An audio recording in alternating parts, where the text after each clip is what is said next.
inaan meel iska fadhino oo madaxweynuhu qarka dalka uu kala dhaco ma wax la aqbali karo ma dalka madaxweynaha iska maleenayo meesha arintu ka qaldanta halkan dhalinyaradu ina fahamtiin loo baahay dalka Soomaaliya madaxweynuhu iska male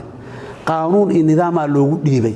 waqtigiisu la haduu waqtigiisa inta dhameesto doorashadii sidii uu xilka la isugu dhiibi lahaa ama uu soo noqon aanu sameyn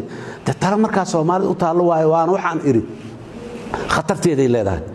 way aragnimada soo martay oo naqaan ma aha 20 sano carta laga soo bilaabo ilaa maanta in xilligu dhamaado ee aan wixii sidii wax lagu bedelayna aan la garanaynin nama soo marin wali hore nooma soo marin